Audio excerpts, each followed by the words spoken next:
happened was, well, I hired a guy. His name was Errol Guidry from Mermentau, Louisiana. He's like proper Cajun. When I got the script for True Blood for the pilot, and all I knew about it was an Alan Ball vampire show on HBO, and it was like, yeah, no brainer, you know. And this is the part they want you to look at and come in and read, and it was, you know, the part of Renee, obviously, and so I was looking at the material, and I, you know, I'm from Detroit. I don't know anything about Cajun culture or, you know, the accent. There's not many of them in Detroit. And so I did as much research as I could without hiring anybody, just for the audition aspect of it. You know, things like YouTube, which is a great tool now, and you know, I was just trying to not capture it yet, but get a sense of it, because you have, you know, a day or 2 days or whatever to put it together. So I went in, I met with Alan, did the read, you know, and Alan sits there and he says, wow, that was great. Would you mind reading this other 2 pages, you know, of dialogue from another episode, which stuff I hadn't seen yet? And I only knew how to say those words with the Cajun accent at first. So it was sort of frightening, but yeah, you know, can I have, you know, 5 seconds to look it over? Yeah, sure. So I came back, I did the other scene, and when I got home, we had the offer, you know, and once I had the offer to do the show, then I called up my management and my agents and said, I want to find a dialect coach, because I want to, you know, when you're playing, for me, a member of a particular culture, I don't, you know, I want to make sure that I at least give it my best effort. You know, I don't want to walk through anything. There's no such thing as a halfway crook. That's what they say where I'm from, and I didn't want to go half-assed. I can't. I don't know how to. And so I settled on this guy, Errol Guidry, who was actually Michael Jeter's coach in The Green Mile. And he came over, and we met and chopped it up, and every script that would come out, he was my first call. And we would, I mean, every day we worked on it. But it was fun, man. It was fun. That's one thing I enjoyed about living. When Michael and I did Terriers, have any of you seen the show? Have you seen, some of you? Yeah, it's pretty you know, it's interesting. It's not too.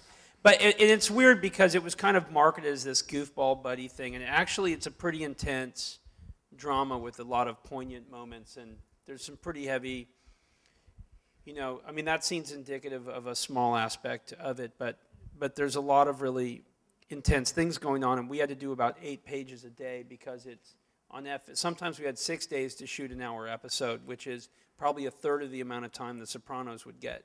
So from just your perspective, doing what you do, it would be just every day showing up and having 8 pages of scenes, and Michael and I rented a house in San Diego together when we did it, and this speaks to his work ethic. Like, you know, even though we're shooting 15 hours a day, we're running lines before work and after work at 4 in the morning, whenever we can, work,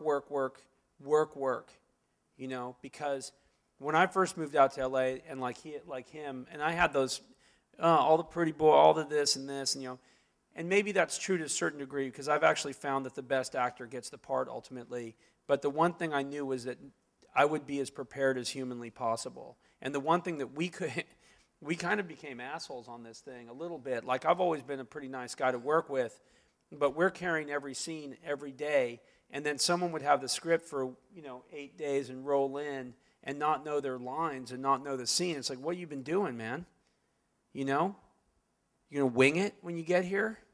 Like, we're rocking through this stuff, you know? And it was like, there has to be a work ethic that you take to the art side of this thing that's crucial, especially if you're a professional, you know? And we weren't really kid gloves with people like that. Like, there was one guy, and he was like, really? Oh, you know, and the director would say, yeah. And the director was this really, the pilot did Hustle and Flow and knew Michael because he cast him in Black Snake Moan. And God, you know, it would be more interesting if you do this. Why don't you offer them some drinks? And oh God, you want me to offer? I'm doing the speech here, and you want me to? Yeah, dude, we want you in the middle of your speech to walk over and get a tray and offer drinks. Like, it's not that hard. It's blocking and adjusting your blocking in the middle of the scene, you know? And probably for you guys, for film acting and stuff, the hard thing is you got to have the poignant moment. You have to have the emotion right. You're in that place, and someone's tugging on your left shoulder because you're blocking someone else's light, and you have to stay in the scene.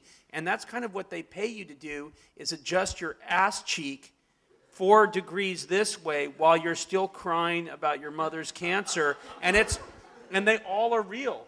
And that's what you learn how to do, and you learn how to do well, you know, and not just get thrown by everything. And you know, and the way Michael approached his accent work on True Blood, which everyone remarks upon, is the way he approaches every scene and all the work. And it, the more prepared you are, the more freedom you have to really go places with the scene. Yeah.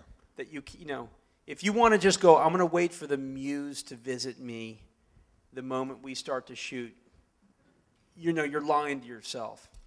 You know, because the muse will visit you, but the more that you know it, the more you can kind of fly with it.